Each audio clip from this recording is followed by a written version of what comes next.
ایک نیکی عطا فرماتا ہے جس کا اجر 10 گنا ہے۔ سرکار نے فرمایا الف لام میم یہ ایک کلمہ نہیں ہے، میں یہ نہیں کہتا کہ یہ ایک کلمہ ہے، بل الف حرف بل لام حرف بل میم حرف۔ نبی پاک علیہ السلام نے فرمایا کہ الف لام میم یہ 3 کلمے ہیں۔ علماء فرماتے ہیں اس حدیث سے یہ پتہ چلا کہ جس کسی نے الف لام میم کی تلاوت کی اللہ اس کو 30 نیکی عطا فرمائے گا۔ میرا سوال صرف اتنا ہے لوگوں سے کہ الف لام میم کا کیا ترجمہ اور کیا تفسیر ہے کوئی بتانے والا؟ یاد رکھیے بڑے بڑے مفسرین نے الف لام میم کا نہ کوئی ترجمہ کیا نہ کوئی تفسیر کی، بلکہ ہر کسی نے اپنی تفاسیر میں لکھا اللہ و رسول عالم۔ اس لفظ کا معنی مطالب اللہ اور اس کا رسول بہتر جانتے۔ حضور نے اس لفظ کی مثال اسی لیے دی تھی کہ لوگ پریشان ہوں گے کہ ہمیں قرآن سمجھ میں نہیں آتا تو ہم تلاوت نہ کریں۔ حضور نے لفظ ہی ایسا چنا کہ جس کی تفسیر اور ترجمہ کوئی بیان نہیں کر سکتا۔ یہ تو راز و نیاز کی باتیں جو اللہ اس کے رسول کے درمیان چھپی ہوئی ہیں، حضور نے اس کی مثال دی۔ تو تلاوت قرآن کا حکم دیا، اس بات کا حکم نہیں دیا کہ تم نے قرآن کا ترجمہ بھی سمجھنا اس کی تفسیر بھی سمجھنی۔ یہ علماء کا کام ہے۔ اگر آپ کو شوق ہے ان سے سیکھنا چاہتے ہو تو علماء کی بارگاہ میں آ جاؤ، وہ تمہیں بتائیں گے کہ اس قرآن کو کیسے سیکھنا ہے اور اس قرآن کا کیا حکم ہے، تمہیں قرآن کیا کہہ رہا۔ حضرت ابو سعید خدری رضی اللہ تعالیٰ عنہ کی حدیث سے آپ فرماتے ہیں کہ اللہ فرماتا ہے کہ جو بندہ مومن قرآن کی تلاوت میں مشغول رہا اور میرا ذکر اور مجھ سے دعا نہ کر سکا، حضور نے فرمایا کہ اللہ فرماتا ہے کہ میں اس کو قرآن کی تلاوت میں مشغولیت کی وجہ سے دعا مانگنے والے سے دگنا اجر عطا فرماؤں۔ تو یہ ہے قرآن کی تلاوت کا ثواب۔ تو سوچنا نہیں ہے کہ اس کے کیا معنی ہے کیا مطالب ہے، صرف تلاوت قرآن پر توجہ دی جائے اور سیکھنے کے لیے علماء موجود ہیں۔ ایک حدیث میں حضور نے فرمایا کہ قرآن کی فضیلت دیگر تمام کتابوں پر ایسی ہے جیسے اللہ کی فضیلت تمام مخلوقات پر۔ آج ہم قرآن سے دور ہو گئے، یہ قرآن ہماری شفاعت کرنے والا ہوگا کل بروز قیامت۔ حضور علیہ الصلوۃ والسلام نے فرمایا قرآن ایک مثالی شکل میں اللہ کی بارگاہ میں آئے گا اور اپنے قاری قرآن اپنی تلاوت کرنے والوں کی شفاعت کرے گا۔ اللہ فرمائے گا اے قرآن تو کیا چاہتا ہے؟ قرآن کہے گا یا اللہ جن لوگوں کو تو نے مجھے عطا کیا وہ میری تلاوت کرنے والے، مجھے صبح شام اپنے قریب رکھنے والے تھے، یا اللہ میں چاہتا ہوں کہ ان کو جنتی تاج پہنائے جائیں۔ اللہ ان کو جنتی تاج پہنا دے گا۔ قرآن پھر سوال کرے گا، اللہ فرمائے گا قرآن تو کیا چاہتا ہے؟ قرآن کہے گا یا اللہ جن لوگوں کو تو نے مجھے عطا کیا وہ میری قدر کرنے والے، مجھ سے ہدایت حاصل کرنے والے، یا اللہ میں چاہتا ہوں کہ ان لوگوں کو جنتی حلے عطا کیے جائیں۔ تو قاری قرآن کو جنتی حلے پہنائے جائیں گے، جنتی لباس ان کے لیے آ جائے گا۔ قرآن پھر سوال کرے گا، اللہ فرمائے گا قرآن تو کیا چاہتا ہے؟ قرآن کہے گا یا اللہ یہ وہ لوگ ہیں جنہوں نے میری بڑی قدر کی ہے، صبح شام میری تلاوت کرنے والے، مجھ سے ہدایت حاصل کرنے والے، یا اللہ میں چاہتا ہوں کہ آج بروز قیامت تو ان کو اپنی رضا کا پروانہ عطا فرما دے۔ حضور نے فرمایا کہ اللہ ان تمام لوگوں کو اپنی رضا کا پروانہ عطا فرما دے۔ یہ ہے قرآن کی فضیلت۔ تو پتہ چلا کہ عرس بزرگان دین میں ہم قرآن مجید فرقان حمید کی تلاوت کرتے ہیں، قرآن خوانی کرتے ہیں، جو کہ اچھا عمل ہے، جنت میں لے جانے والا عمل۔ آج مسلمانوں کی پریشانی اور ذب و حالی اور جو کچھ ہم پستی کا شکار ہیں، اس کا ایک سب سے بڑا سبب قرآن اور قرآن کی تعلیمات سے دوری ہے کہ ہم نے قرآن کو پس پشت ڈال دیا اور اپنی منمانی کرنے لگے ہیں۔ لہٰذا اللہ نے بھی ہمیں پس پشت ڈال دیا۔ جب تک مسلمان قرآن کو تھامے ہوئے تھے، قرآنی تعلیمات پر عمل کر رہے تھے، ان کو کوئی مغلوب کرنے والا نہیں تھا۔ آج پوری دنیا میں مسلمان مغلوب ہیں اور باطل قوتیں ان پر غالب آ رہی ہیں۔ درس قرآن اگر ہم نے نہ بھلایا ہوتا، یہ زمانہ نہ زمانے نے دکھایا ہوتا، لائی ہر ڈاک تیرے واسطے لندن سے کتاب،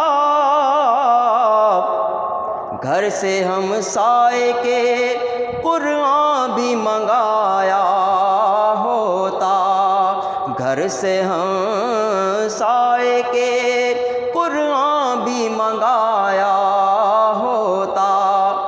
تو ہم نے اپنے پڑوس سے کبھی قرآن نہیں منگایا، اس لیے کہ ہم نے قرآن کو اہمیت نہیں دی، اس کی ضرورت ہی محسوس نہیں کی۔ سارے معاملات چل رہے لیکن قرآن کی تلاوت موقوف پڑی، بلکہ بعض محروم تو ایسے بھی ہیں کہ رمضان کے مہینے میں بھی قرآن کو نہیں کھول کے دیکھتے۔ تو پتہ چلا کہ عرس بزرگان دین میں دوسرا کام یہ کیا جاتا ہے کہ قرآن کی تلاوت کی جاتی، جو کہ اچھا عمل۔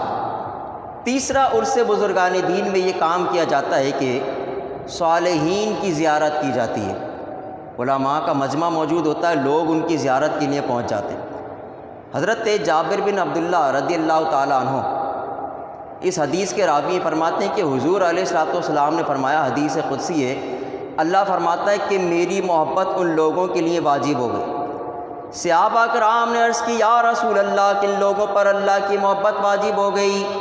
نبی پاک علیہ الصلوۃ والسلام نے فرمایا، وہ لوگ جو ایک دوسرے سے محبت کرتے ہیں اللہ کی رضا کے لیے، ایک دوسرے کے پاس بیٹھتے ہیں، ایک دوسرے کی زیارت کرتے ہیں اور ایک دوسرے پر اپنا مال خرچ کرتے ہیں۔ نبی پاک علیہ السلام نے فرمایا، اللہ فرماتا ہے ان لوگوں پر میری محبت واجب ہو گئی۔ تو عرس بزرگان دین میں ہم علماء کی زیارت کے لیے جاتے ہیں اور ان پہ اپنا مال خرچ کرتے ہیں، تو پتہ چلا کہ جو علماء پر اپنا مال خرچ کرتے ہیں اللہ کی محبت ان کو حاصل ہو گئی۔ آپ فرماتے ہیں کہ حضور علیہ الصلوۃ والسلام نے فرمایا کہ جنت میں دو ستون ہیں جو کہ سرخ یاقوت کے بنے ہوئے ہیں، اور اس میں زبرجد کے بالا خانے ہیں۔ حضور علیہ الصلوۃ والسلام نے فرمایا کہ اس کے دروازے کھلے ہوئے ہیں اور وہ روشن ستاروں کی طرح چمکدار ہیں۔ عرض کی، یا رسول اللہ، اللہ یہ ستون کن لوگوں کو عطا فرمائے گا؟ نبی پاک علیہ السلام نے فرمایا، وہ لوگ جو اللہ کی رضا کی خاطر ایک دوسرے سے محبت کرنے والے، ایک دوسرے کے پاس بیٹھنے والے، ایک دوسرے سے ملاقات کرنے والے اور اپنا مال ایک دوسرے پہ خرچ کرنے والے ہوں گے، اللہ ان کو یہ جنت میں عطا فرمائے گا۔ تو پتہ چلا کہ علماء کی زیارت کرنا، ان سے محبت کرنا، ان سے ملاقات کرنا، ان پہ اپنا مال خرچ کرنا، یہ جنت میں لے جانے کا سبب ہے کہ اللہ جنت میں وہ دو ستون ان لوگوں کو عطا فرمائے گا جو اپنا مال خرچ کرتے ہیں۔ تو پتہ چلا کہ عرس بزرگان دین میں ہم علماء کی زیارت کرتے ہیں، جو کہ اچھا عمل ہے۔ حضرت براء بن عازب رضی اللہ تعالیٰ عنہ وہ فرماتے ہیں کہ حضور نے فرمایا کہ جب دو مسلمان آپس میں ملتے ہیں اور مصافحہ کرتے ہیں تو اللہ ان کے ہاتھوں کو جدا ہونے سے پہلے ان کے سارے گناہوں کو بخش دیتا ہے۔ تو عرس بزرگان دین میں لوگ کثرت سے مصافحہ کر رہے ہوتے ہیں، تو اللہ کیوں نہ ان کے اعمال کو معاف فرمائے گا۔ ایک حدیث میں حضرت ابو ہریرہ فرماتے ہیں کہ ایک شخص اپنے گھر سے روانہ ہوا اور قریب گاؤں میں اپنے بھائی کی ملاقات کا اس نے ارادہ کیا۔ آپ فرماتے ہیں کہ راستے میں اس کو اللہ کا ایک فرشتہ ملا۔ وہ فرشتہ اس سے سوال کرتا ہے، وہ اس سے پوچھتا ہے، اللہ کے بندے بتا تیرے کہاں جانے کا ارادہ ہے؟ وہ کہتا ہے کہ پڑوس گاؤں میں میرا بھائی رہتا ہے اور میں اس کی ملاقات کے لیے جا رہا ہوں۔ وہ فرشتہ کہتا ہے، کیا اس نے تجھ پہ کوئی احسان کیا ہے؟ یہ کہتا ہے، اس نے مجھ پر کوئی احسان نہیں کیا، بلکہ میں اس کی محبت کی وجہ سے اس سے ملاقات کے لیے جا رہا ہوں۔ وہ فرشتہ کہتا ہے، میں تیرے رب کی طرف سے بھیجا ہوا ہوں، جان لو جس طرح تم اپنے بھائی سے محبت کرتے ہو اللہ بھی تجھ سے ایسی محبت فرماتا ہے۔ تو پتہ چلا کہ عرس بزرگان دین میں ہم علماء کی زیارت کے لیے جاتے ہیں، نہ ہمارا ان پر کوئی احسان، نہ ان کا ہم پر کوئی احسان، نہ ہم نے ان سے کوئی مدد لی، صرف قلبی محبت، اللہ کی محبت کی وجہ سے ہم ان کی زیارت کو جاتے ہیں، تو پتہ چلا کہ اللہ ہم سے محبت فرماتا ہے۔ تو یہ اعزاز ان لوگوں کو ملتا ہے کہ جو عرس بزرگان دین میں شرکت کرتے ہیں۔ علماء فرماتے ہیں، ایک حدیث میں آیا، حضور نے فرمایا کہ جب بندہ مومن اپنے بھائی کی ملاقات کے لیے روانہ ہوتا ہے تو 70,000 فرشتے اس کے پیچھے پیچھے چلتے ہیں اور اس کے لیے اللہ سے رحمت کی برکت کی دعائیں مانگتے ہیں۔ یہ اعزاز کس کو حاصل ہوگا؟ جو عرس بزرگان دین میں شرکت کرے گا۔